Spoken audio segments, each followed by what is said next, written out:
Ok. Olá, pessoal do Vedanta Brasil. Eu estou aqui com o Bruno e com a Fernanda. O Bruno me escreveu uma questão, né?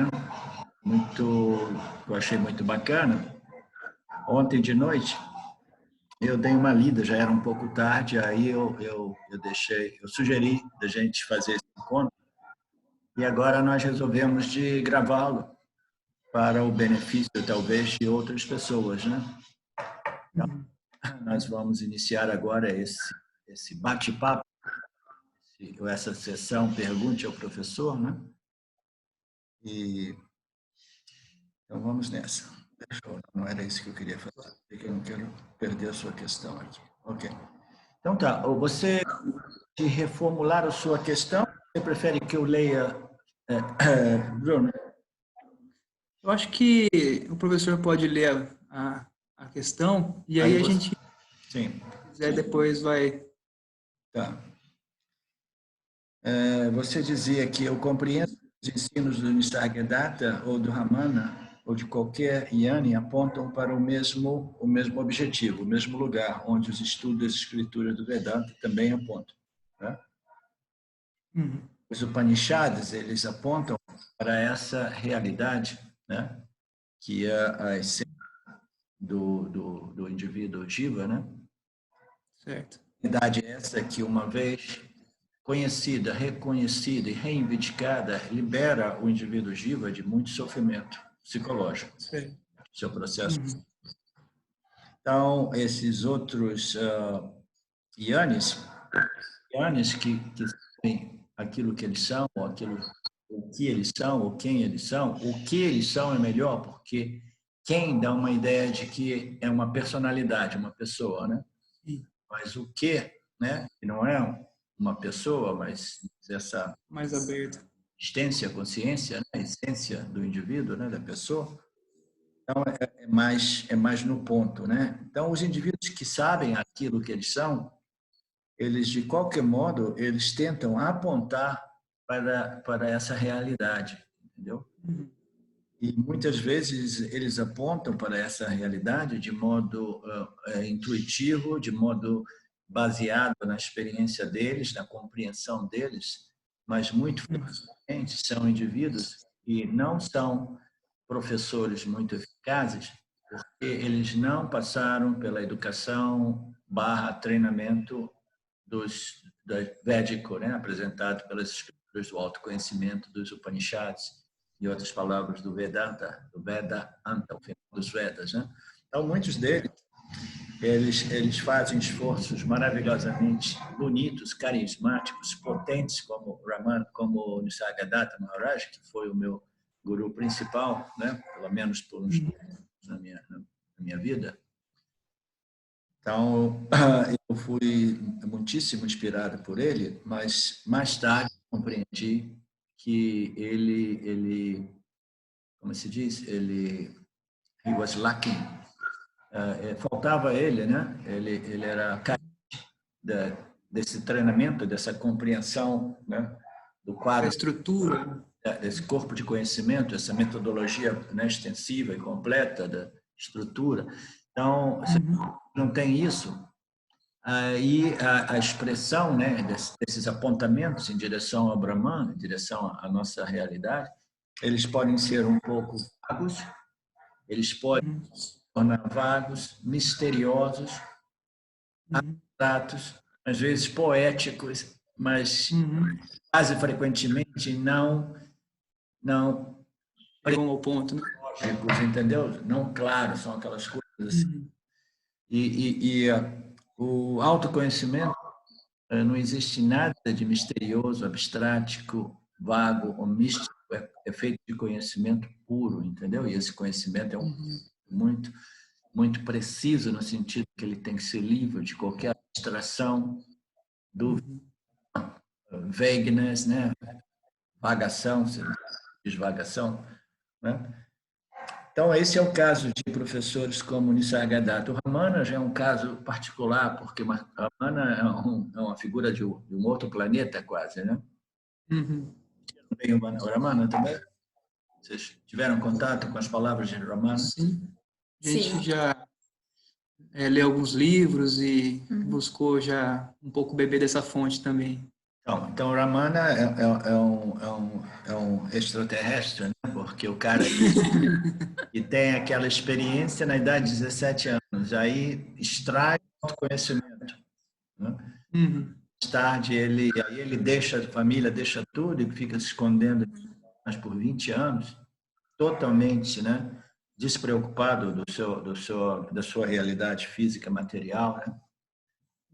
Eu não sei se vocês sabem, quando ele saiu daquele período ali de reclusão, né, tinha perdido a habilidade da fala. Levou tempo para ele retornar a falar, entendeu? Então, o que ocorre é que ele gradualmente começou a dizer algumas palavras, alguns apontamentos para as pessoas que notaram que ele era uma pessoa radiante, ele era um santo, né, um sage, né, dentro da cultura. Então, as pessoas foram dando aquele ambiente em torno, ninguém queria sair de perto desse jovem sadhu, né, desse jovem. Então, devagarzinho, ele começou a responder algumas perguntas, mas ele sempre foi de pouquíssimas palavras. Ele dizia, as pessoas diziam que o ensinamento dele era através do silêncio. Mas você já talvez tenha ouvido eu falar, o silêncio não é um bom meio de remoção da autoignorância, entendeu? Sim. O silêncio ele vai ter um impacto na mente do outro e a mente do outro vai se tornar silenciosa. Mas a pessoa pode entrar num espaço de silêncio profundo, a gente entra ignorante nesse estado de silêncio profundo e a gente sai igualmente ignorante, entendeu? Sem o conhecimento, né? Sem o conhecimento, porque o silêncio ele não aborda a causa fundamental do nosso problema, que são as noções errôneas, equivocadas a respeito daquilo que nós somos, né?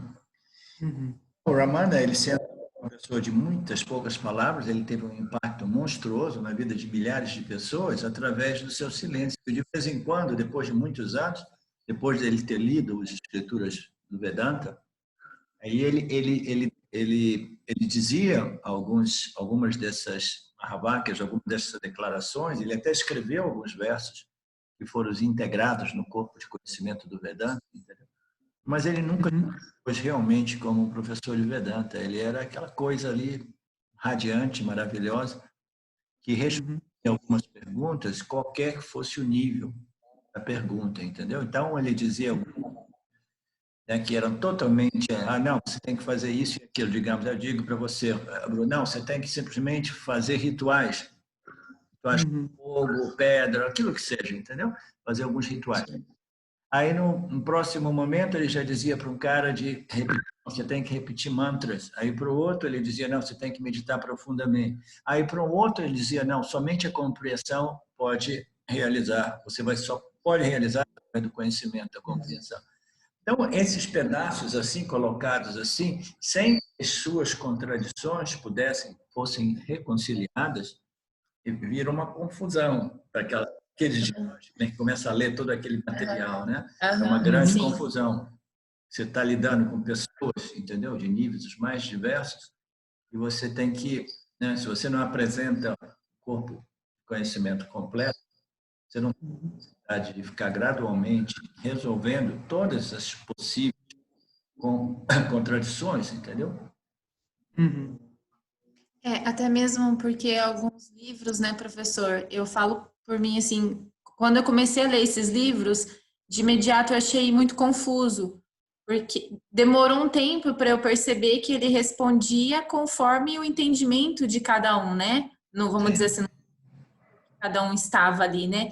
Mas aparentemente, no início para mim foi bem confuso, assim. Aí eu achei melhor não dar prioridade e vir com o Vedanta tradicional. Sim, Vedanta, a vantagem do Vedanta é que Vedanta, ou os ensinamentos védicos, é a fonte de todos esses fragmentos de ensinamentos. Todos os ensinamentos, até mesmo as estruturas religiosas, elas têm suas bases, todas elas originadas dos Vedas, entendeu? Então, o Vedanta essa possibilidade de estudar, né, a ignorância, porque a gente entra para estudar a ignorância e neutralizá-la. A gente estuda a ignorância A ao Z e ataca ela de todos os ângulos possíveis, entendeu? Sim. Caso contrário, é inútil dizer que você é aquilo, entendeu? Ou simplesmente dizer, pergunte quem é você, quem sou eu, quem sou eu, quem sou eu. Eu estava falando com a minha ex-esposa ontem, a propósito, ela começou nesse caminho junto comigo quando nós éramos jovens, muitos anos atrás. Ela estava me dizendo ontem que agora ela está começando a fazer a meditação do quem sou eu, quem sou eu, quem sou eu. E ela diz assim, vem um barato assim, não. Eu não falo nada de espiritualidade com pessoas de família, só falo de espiritualidade com pessoas que estão interessadas, né, em compreender ou aprender. Eu fiquei quieto, eu dei um sorriso, fiquei quieto. Mas a gente fica fazendo as perguntas, quem sou eu? Quem sou eu? No máximo a gente experimenta um barato, entendeu? Mental, assim, pequena epifania. Mas veio até aqui para mim de perguntar à minha ex-esposa, e aí, a resposta chegou ou não chegou aí?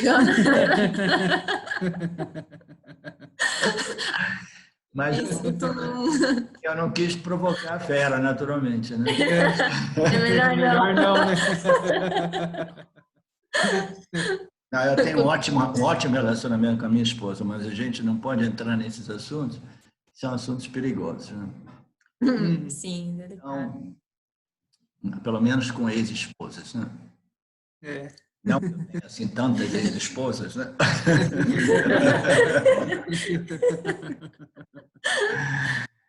Então, o Nisargadatta e o Ramana, eles também apontavam para esse mesmo lugar, como você diz, entendeu?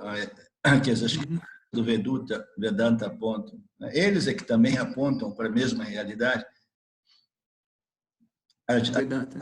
Você falou assim, eu posso estar tendo uma confusão nos termos e na linguagem, por isso eu peço ajuda. Assim, no início é um pouco confuso, porque a gente tem desses círculos, né, espirituais, onde algumas linguagens são utilizadas e eles não têm muito cuidado com a linguagem. Né? Nisargadatta, na linguagem dele, de chamar o reflexo da consciência num corpo sutil ou numa mente satívica, aquilo de pura consciência, eu compreendo a problemática que aquilo representa na mente de cada um de nós e dizer que depois dali você vem de qualquer modo transferido para o absoluto, entendeu? Você fica ali nessa experiência do que sou, eu existo, né? Naquele estado de meditação.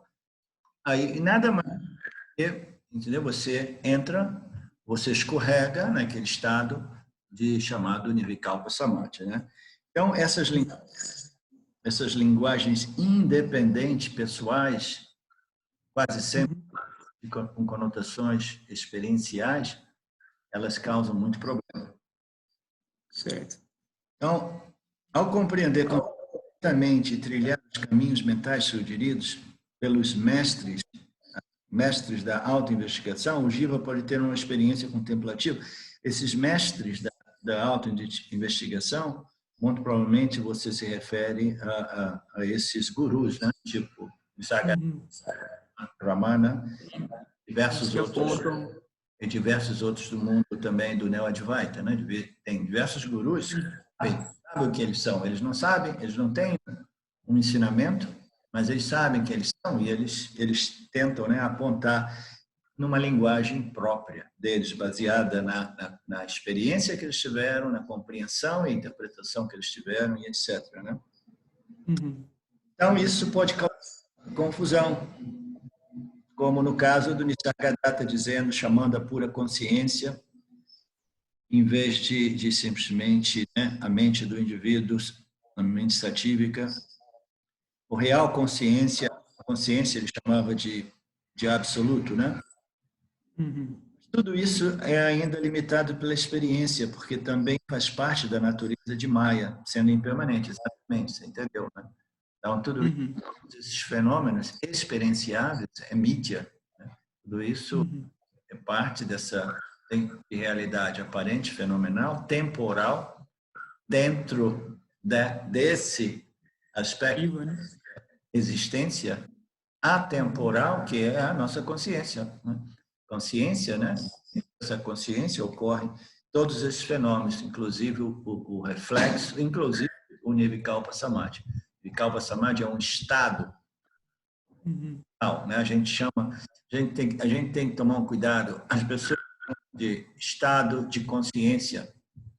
O estado de consciência do sono, do sonho e do estado de, como se chama? Eu sempre esqueço esse nome. De vigília? De vigília. Quando a gente chama esses estados, entendeu? A gente tem que tomar cuidado, porque são estados, mas são estados mentais. No momento que a gente tem estados de consciência, a gente já começa a entrar numa área um pouco escorregadia.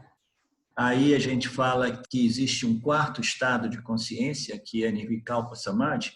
Aí as pessoas começam a imaginar que esse quarto estado, entendeu? Experiência. É a iluminação ou a liberação, porque é um espaço onde não existe dualidade, não existe.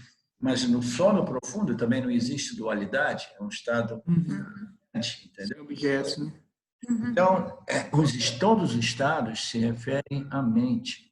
São fenômenos temporais, mentais, eles têm um início e um fim, depende dessa variação e composição e proporção das três energias no nosso corpo, né? Então, como você disse, mas tudo isso é limitado pela experiência, porque faz parte de Mitya, Maya, sendo impermanente.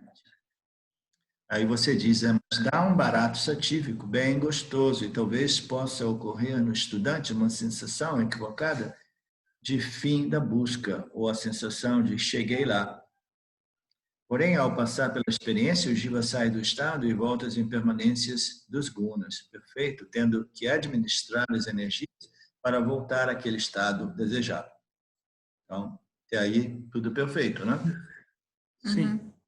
Mas algo, aí você diz, mas algo que estava presente na experiência contemplativa permanece em todas as experiências e até mesmo na experiência de nenhum objeto.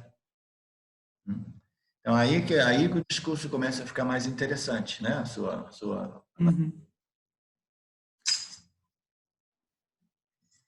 Mas algo que estava através de todas essas experiências sutis, essas experiências, né, produtos da sua contemplação, né, do seu estado meditativo, né? Existe esse reflexo, existe essa experiência de bliss, de paz, de bem-aventurança, de contentamento, né, de alegria, de expansão, de integração, de unidade, qualquer que seja essa sensação, experiência, entendeu? Elas vão ocorrendo, mas, como você disse aqui, existe algo que estava presente através de todas essas contemplações, todos esses estados, né? Até mesmo na experiência de não objeto, no caso do sono profundo, pois algo sabe que não esteve sonhando, que não teve sonhos. E é o mesmo e nunca mudou, sim.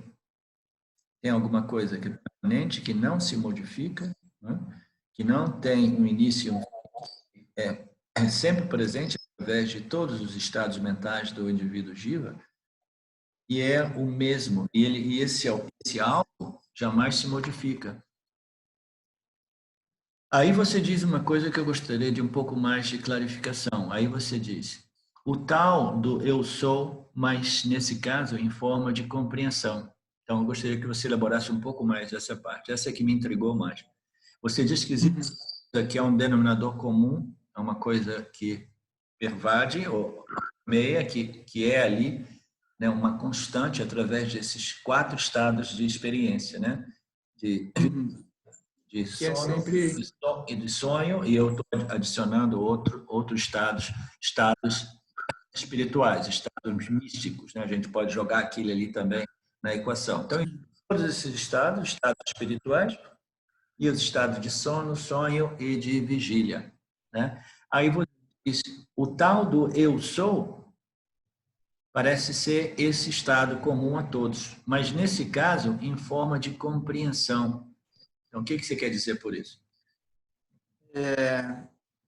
É assim, eu penso com relação à ferramenta mental do apontamento, né?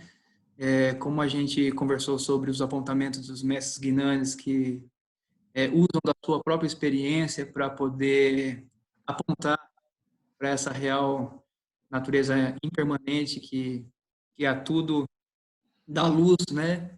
Que tudo é a própria luz que tudo ilumina, né? Então, quando os apontamentos do eu sou, que se faz uma compreensão em forma de apontamento, como quem sou eu, onde não se fica apenas na questão da experiência dos apontamentos num estado, mas sim de uma compreensão maior daquilo que é sempre presente. É uma questão de linguagem que às vezes acontece, que nem na aula teve uma pergunta que é sobre a questão, mas eu sou essa pura presença, ou é como apontamento para essa verdade, para essa real natureza que é sempre presente, né? E eu vejo que, por exemplo, eu não sei se seria o caso, mas assim, o Vedanta eu vejo que é um tipo de estrutura impessoal.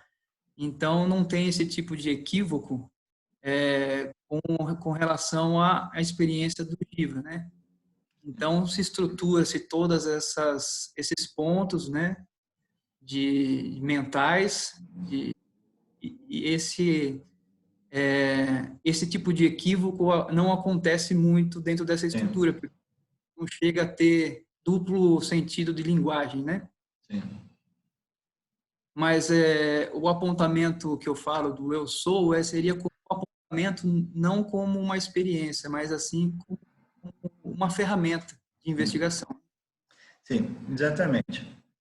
Então, existe esse aspecto experiencial, né, dessa investigação daquilo que nós somos, e quase a maioria, né, das pessoas no mundo espiritual, eles pensam que o ser seja um objeto de experiência, né? Você deve compreender isso, né? Isso Sim. é um mal-entendido generalizado. Até mesmo Nisargadatta, Ramana Maharaj, ele fez uma declaração, jamais no final da sua vida, ele falou, vocês entendem inglês? Ele falou, yeah, by knowledge alone, the self can be realized. Ele falou, somente através do conhecimento, o ser pleno pode ser realizado como você mesmo. By knowledge, e somente by knowledge, entendeu? Uhum. Então, isso vindo de Ramana Maharshi, uma pessoa que viveu tanta yoga experiencial, né?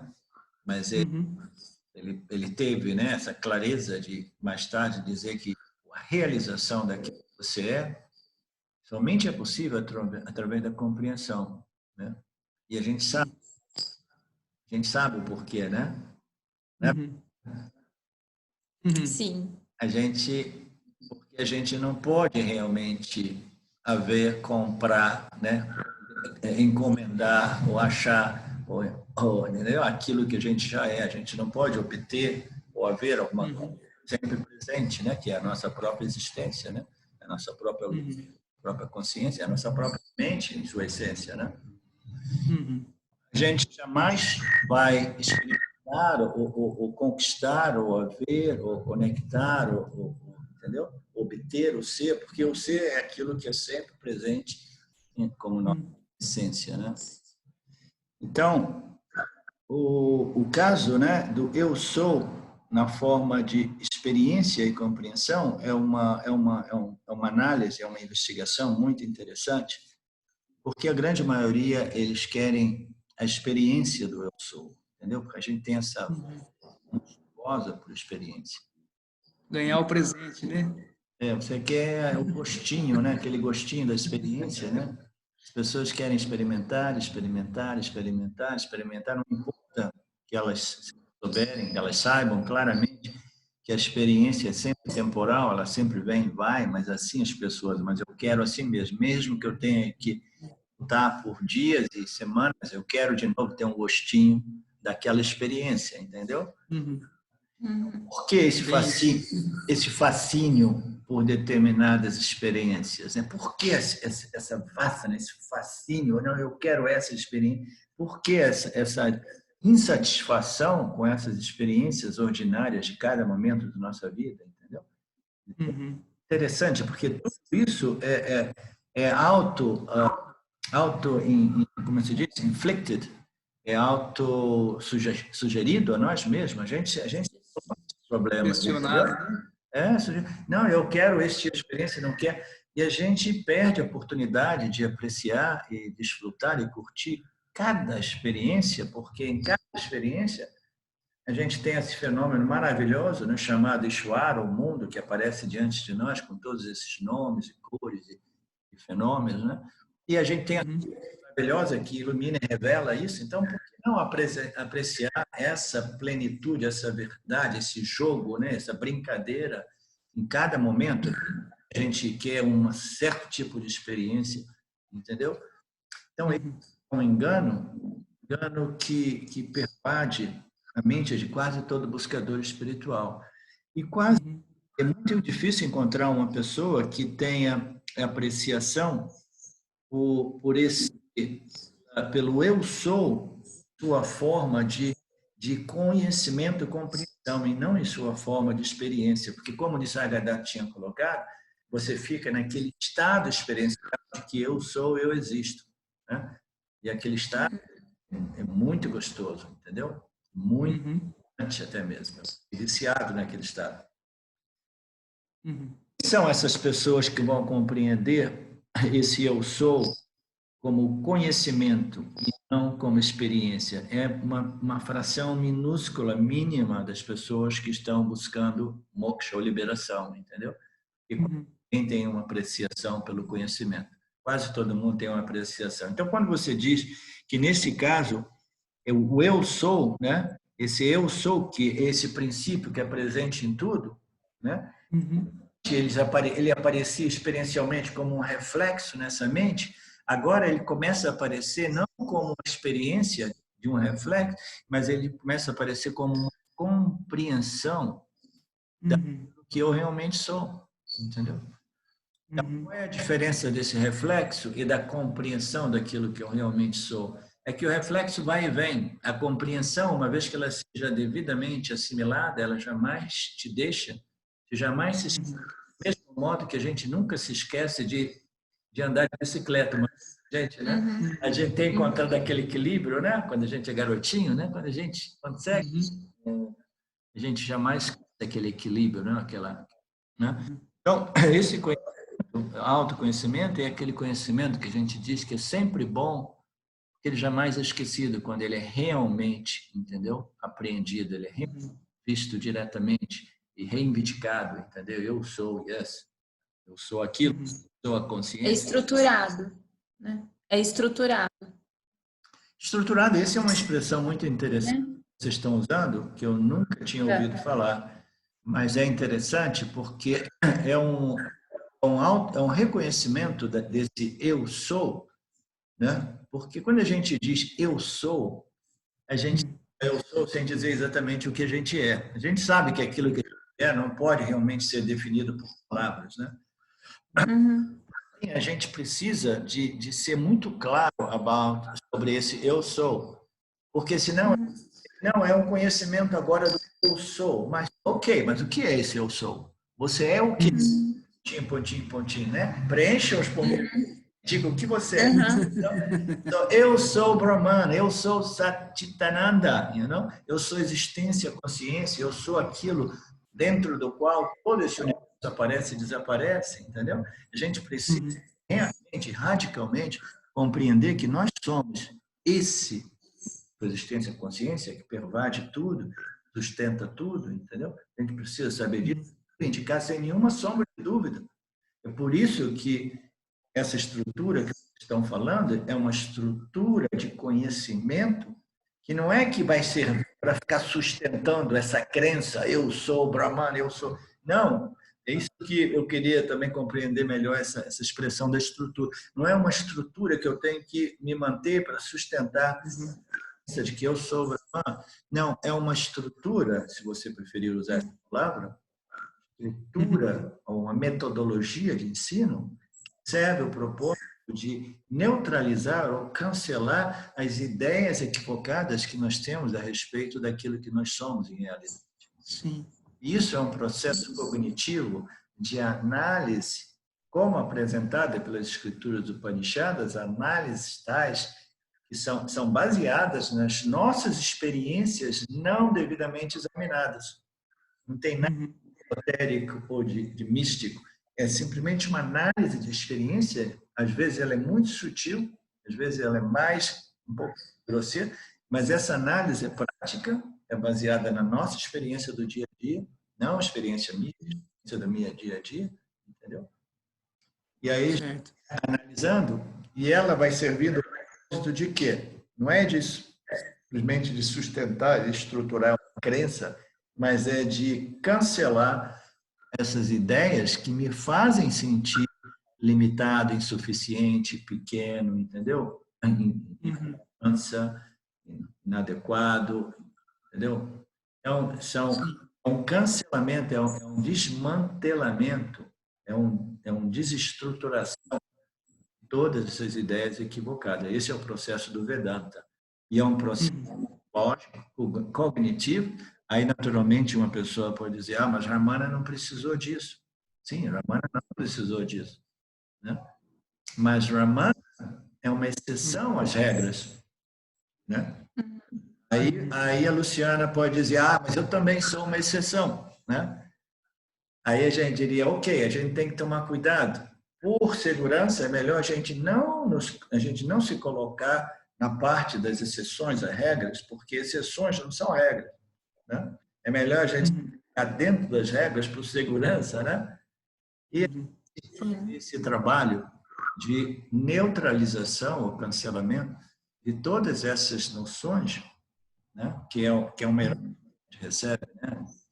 De culturas, depois de cultura, essa ignorância, esse universo chamado Mithya, né? O samsara, ele é a fábrica disso, é a ignorância, entendeu? A ignorância que projeta e mantém tudo isso, né? Então, ela é muito pervasiva, ela é muito arraigada em nossas mentes e ela requer um trabalho profundo de cancelamento, de neutralização, né? de remoção de todas as emoções, de destruição de todas essas emoções. E a gente precisa, dependendo do quanto complexa seja a nossa ignorância, a gente talvez precise de conhecimentos muito complexos, de lógicas muito complexas. Entendi. Vez uma pessoa me disse, muitos anos atrás, ela falou assim, mas eu não entendo por que o Vedanta tem que ser tão complexo e sofisticado e difícil, etc.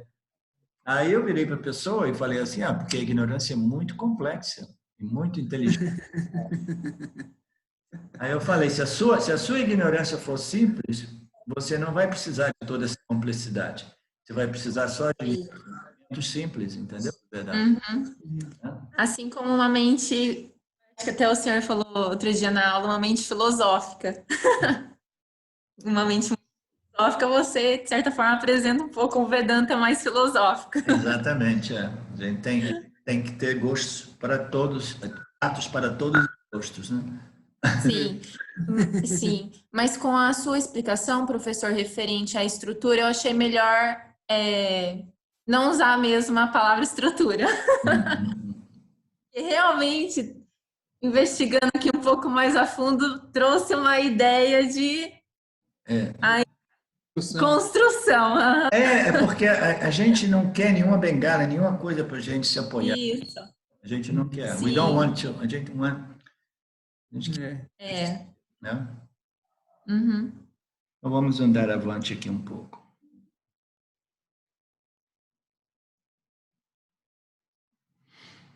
Então, esse do eu sou, mas nesse caso, esse eu sou que pervade todos esses estados, ele precisa ser presente na forma de compreensão. Então, já não é simplesmente um eu sou, mas Aham Brahmasmi, eu sou Brahmano, né? Eu sou consciência, entendeu? O Vedanta Quando a gente chega no Vedanta, a primeira coisa que a gente ouve é você é Brahman, você é Paramatma, você é a única realidade, você é o ser pleno, inteiro, completo, etc. Você já é aquilo. Acabou. Você já fala isso.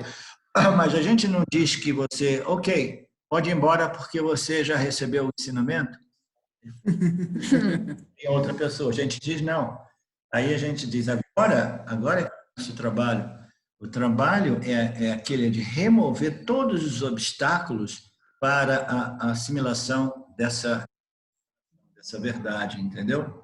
Então, obstáculos, essas dúvidas, essas suspeitas, etc., é que é o trabalho. Mas a gente, do início, tem que saber já que tudo o que você vai fazer não vai ser para obter Brahman, entendeu? Ou para se unir com Brahman, vai ser só para compreender que você é Brahman e você sempre foi Brahman, mas ainda assim você precisa fazer esse trabalho de remoção dessas obstruções, os obstáculos, senão você jamais vai poder apreciar e desfrutar desse fato que você é Brahman, entendeu? Então, esse eu sou Brahman precisa ser compreendido. Então, a dúvida é se nesse termo sou, eu estou corrigindo agora, estou modificando. Então, a minha dúvida é, esse termo, o sou, não pode ter duas interpretações. Uma, no caso, a experiência contemplativa do Jiva, e a outra, a compreensão de que eu sou Brahman. Você colocou eu sou Brahman também. Legal. Exatamente. O primeiro estágio, o estágio experiencial proposto por Nisargadatta, né? É que eu sou, né? Então, esse eu sou, eu não quero adicionar nenhuma qualidade, nenhuma noção, nenhum atributo. Então, eu sou, eu existo, eu sou. Então, super bacana. Mas a gente precisa compreender exatamente o que nós somos. Então, num estágio mais avançado, né? Um estágio de maior compreensão, esse eu sou, ele se transforma nessa compreensão de que eu sou Brahman, perfeito. Você sai da experiência, né, de que eu sou o silêncio, eu sou o êxtase, eu sou o bliss, eu sou a paz, eu sou o silêncio. Você sai daquilo, são identificações com esses estados mentais. Você vai saindo e se você tiver acesso aos conhecimentos, você vai começar a compreender que eu sou essa existência, consciência, dentro do qual todos esses estados mentais, eles se modificam, eles vêm e vão, entendeu? Tudo que ocorre dentro dessa luz, consciência, existência, que é o que eu sou, Brahma, Satchitananda. Né? Então, a gente precisa, de novo, compreender que nós somos essa luz dentro do qual o Jiva, né, o intelecto satívico e todas as experiências e estados ocorrem, vêm e vão, né? Sim. Professor, eu também vejo que nessa questão que eu coloquei aqui, existem talvez uma questão de engano pelos estudantes que às vezes acontece se confundir com o método, né? Com o sistema de investigação e aí começa a ter uma certa dualidade aí entre o conhecimento e aquilo que você é, né? Porque as ferramentas, os métodos são um instrumento para que eu possa me conhecer, né? Que eu possa reconhecer o que eu não sou. E quando chega nesse ponto que eu disse da questão do eu sou, às vezes pode acontecer um equívoco de reconhecimento do que eu sou, mas com a questão do método, né? Então, vejo por exemplo, afirmações, mas então eu sou, então não preciso fazer mais nada e tal, que é comum acontecer, né? Então, você usa o conhecimento de uma maneira negativa, então... Sim, não, eu compreendi, eu estava tentando compreender o que você queria dizer por método. O método, simplesmente, é a declaração. O Vedanta é uma declaração, né? Declaração da nossa real identidade, natureza, né? Então, o Vedanta é alguma coisa que é apresentado para a gente, mas ele somente manifesta, ou somente é valioso, na medida de que ele não é mais uma noção, uma sugestão, uma ideia, uma coisa que eu gostaria de acreditar. Ele só serve o seu propósito quando ele não é nada mais disso, mas ele é um fato, entendeu? É quando a Ram Brahmasmi não for um fato para mim. Como é que a gente sabe que não é um fato? Não é um fato quando eu repito a Ram Brahmasmi ainda como uma sadhana. Quando eu faço isso ainda como uma prática, na minha mente, eu estou tentando ainda me convencer disso, eu estou tentando, né, ter essa certeza, né, de conhecimento. Então, até quando eu faço isso como uma prática, como uma sadhana, significa que é ainda um exercício, entendeu? É ainda uma sadhana. Eu ainda estou tentando me estabelecer nesse conhecimento, tentando estar totalmente convicto, e a gente só vai desenvolver essa convicção seguindo a lógica do Vedanta, de novo, fazendo o nosso Shravana, Manana, Dhyasana. Tem que seguir a lógica, porque experiencialmente, somente, intuitivamente, é muito difícil remover todos os aspectos dessas dúvidas, desses obstáculos, entendeu? Esses obstáculos que impedem a certeza de convicção, de tal modo que a Brahmasmi se torna um fato, entendeu? Esses obstáculos é um grande mistério. Ninguém sabe, é um mistério, porque a Ram Brahmasmi, eu sou essa luz da consciência, né? É a coisa mais simples, mas é tão sutil. E existem pessoas que estudam Vedanta, que fazem esse Manana Nididhyasa por 5, 10, 15, 20 anos, e ainda assim a ficha não cai. O cara não consegue realmente ver aquilo como um fato, entendeu? Então, de cada um de nós, depende de cada um de nós saber, em nossa integridade, em nossa honestidade, saber quando isso realmente é um fato, entendeu? Nem mesmo pode dizer, agora é um fato para você. Não, ninguém pode entrar no outro para saber exatamente se é um fato ou se é ainda uma hipótese, se é uma opção, entendeu? Ninguém sabe, só a pessoa sabe mesmo. Depois, naturalmente, por observação, a gente vê se a pessoa se comporta de um tal modo que demonstre que a Brahmasmi se tornou um fato para ele, entendeu? Como é que a gente vê isso? Um modo que a pessoa se comporta, mais ou menos, como a pessoa lidar com as adversidades da vida, entendeu? Porque se você sabe que você é Brahman, significa que nada pode ser realmente adicionado e nada pode ser subtraído, nada pode te afetar realmente, nada pode te melhorar realmente, entendeu? Vai te ser mais feliz ou menos feliz, é porque você sabe aquilo que... A relação que você disse é mais ou menos isso, né? As pessoas, algumas das pessoas, é normal isso, as pessoas elas começam a se iludirem um pouco e dizer assim, não, eu já ouvi, já compreendi intelectualmente, mas uma coisa é você compreender teoricamente, intelectualmente, academicamente, entendeu? O mundo espiritual é cheio de yanis acadêmicos, entendeu? É cheio de scholars, pessoas que conhecem os Upanishads da frente para trás, conhecem até diversas filosofias e estruturas espirituais, comparam, eles têm conhecimentos enormes de tudo isso, mas é tudo acadêmico, entendeu? São duas coisas diferentes, um conhecimento intelectual, teórico, acadêmico, da lógica, né, do racional do Vedanta, e a outra coisa é usar esse racional em mim, entendeu? Porque o Vedanta não é sobre o Vedanta, é sobre eu preciso de utilizar esses ensinamentos para neutralizar ou cancelar a minha ignorância de tal modo que eu tenha certeza absoluta, sem nenhuma dúvida, a gente chama de doubt-free self-knowledge ou doubtless self-knowledge, ou knowledge sem nenhuma dúvida, entendeu? Mesmo a gente sabe, não, eu sou um ser humano, eu não sou uma ave, não sou uma galinha, entendeu? A gente tem que ter essa certeza de que a consciência por trás da mente desse corpo, essa consciência, né, que anima a mente e o corpo. Então, esse é um ponto que você tocou. Você não precisa se preocupar com isso, você precisa simplesmente saber que depende da integridade e da honestidade que nós temos para com nós mesmos, entendeu? Existe, você deve fake it until you make it.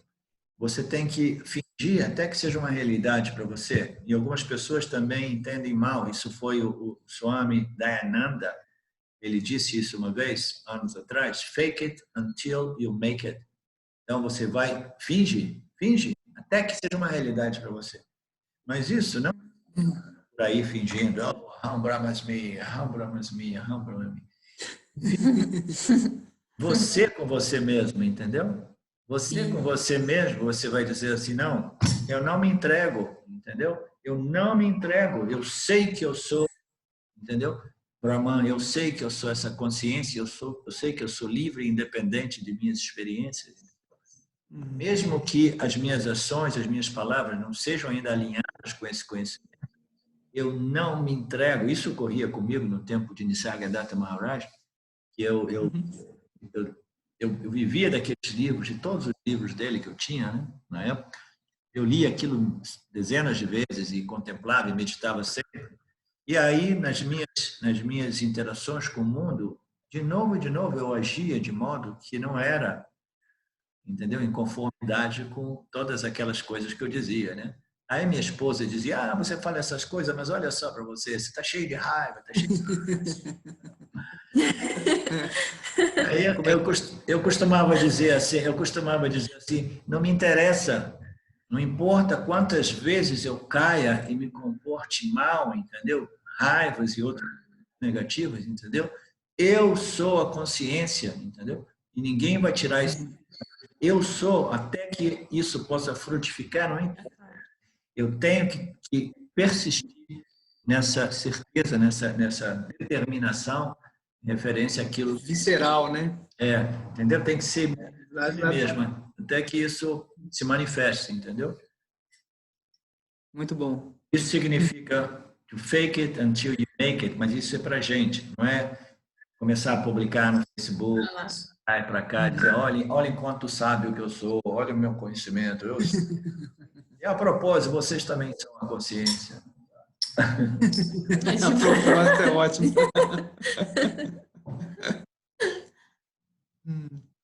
Aí você entra numa outra questão interessante aqui, que você diz, eu tenho a impressão também que o Jiva é doido para saber o Vedanta, é doido para adquirir conhecimento, mas em cada frase estudada e compreendida dos livros do Vedanta, eu acredito, é como se fosse algo que não se possa adquirir, pois a compreensão que eu sou, sempre fui, e não ao saber os caminhos mentais, palavras ou termos, que é algo preso à memória. Aí você realmente me perdeu, porque eu achei confuso tudo isso, e você disse que você é Brahman, você voltou para o eu sou. Está com o texto aí? Sim, é que eu fiz uma pequena brincadeira que dá a impressão, né, que nosso Jiva aí é doido para adquirir o conhecimento, né? E a impressão que dá quanto mais a gente estuda e compreende o Vedanta ou os apontamentos, né, de não dualidade. Quanto mais a gente estude e compreenda aquilo que nós somos, né? Isso.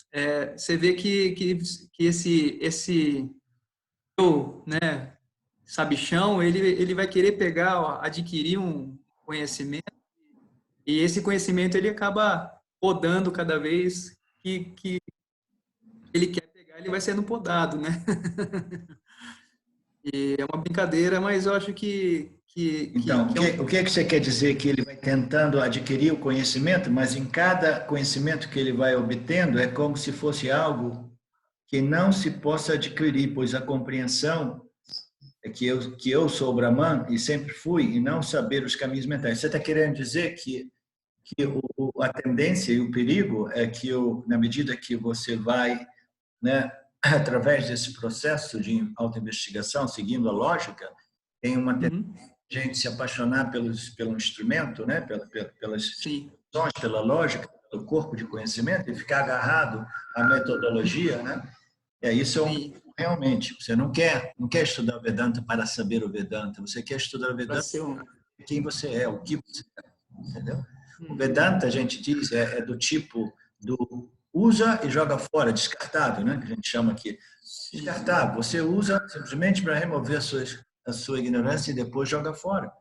Você não joga se você, por acaso, for designado um papel de propagar, entendeu? Se você se sentir movido por propagar, aí você precisa se manter, entendeu? Formado desse corpo de conhecimento, de modo que você possa melhorar a sua capacidade de passar adiante, né? De compartilhar, né? Mas metodologia, né? Caso contrário, você usa simplesmente para que você possa né, desenvolver essa total convicção a respeito a Aham Brahmasmi como um fato, né? Então, pegando o Vedanta nas costas, aí você diz, mas adquirir o conhecimento, mas em cada estudo compreendido é como se fosse algo que não possa adquirir, pois a compreensão que eu sou Brahman sempre esteve, e não ao saber os caminhos mentais. Então, aí tem um pouco de confusão, que eu já compreendi um pouco da sua confusão, você já deve ter compreendido, são duas coisas. Uma coisa é o Vedanta, mas a gente estuda o Vedanta, mas, na verdade, a gente estuda o Vedanta, a gente está estudando a nós mesmos. Vedanta é sobre nós, não é sobre o corpo de conhecimento, é sobre a metodologia. O Vedanta é descartável, você ouve, joga fora. Se você gostar muito do Vedanta, aí por hobby, você pode até manter, do mesmo modo que algumas pessoas têm hobby de ouvir música, você pode desenvolver o hobby de ouvir Vedanta, entendeu? Hobby maravilhoso, entendeu? Mesmo depois do autoconhecimento. Sim. É bem isso. Precisa de saber os caminhos mentais, intelectuais, as palavras, os termos sânscritos, nada disso é necessário, entendeu?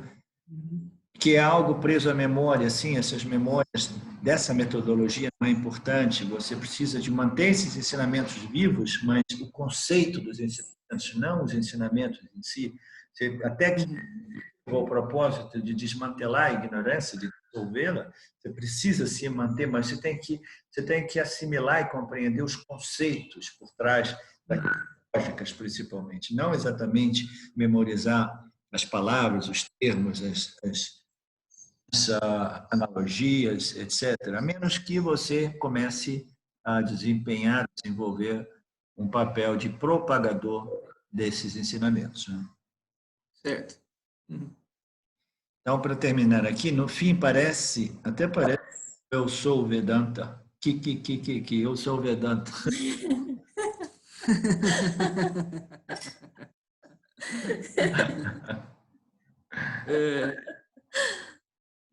Como é que a gente vai adquirir a si próprio, né? Já está ganho. Então, eu sou o Vedanta. Só para esclarecer ali, o nosso objetivo, no final das contas, parece que eu sou Brahman mesmo, entendeu? Você não quer ser Vedanta, você quer ser Brahman.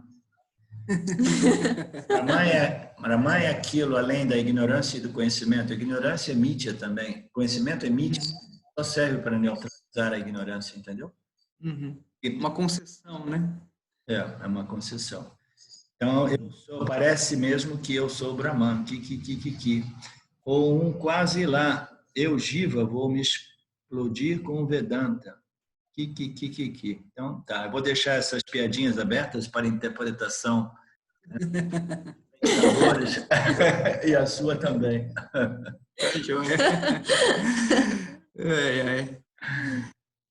Legal. Ser feliz também, né? Tem que deixar leve na investigação, né? Naturalmente, a gente tem que dar risada, né? Tem que ficar mesmo. Foi legal. Eu gostei muito de conhecer vocês, mas um pouco, né? Mais proximamente, assim. Porque muita gente conhecer você, porque quase sempre a Fernanda era ali nas aulas, você era meio escondido atrás dela, né? Agora você se Eu que agradeço a oportunidade aí de conversar. Sim. E é sempre... Então, legal. Então, se você estiverem disponíveis, amanhã nós temos a aula do Viveka Chudamani, às 10 da manhã. Às 10. E domingo, Panchadasi, né? Panchadasi domingo, Uhum. Ficando fanáticos também, hein? Eu acho que estamos entrando pro time, né? Pro grupo. Danta time! Legal. Então tá, super legal, queridos. Então a gente se vê amanhã, tá? Okay. Tá, professor. Gratidão. Aham Obrigada. Brahmasmi, hein? Ok. Obrigada, professor. Tchau, tchau, queridos. Obrigada. Namastê. Sim.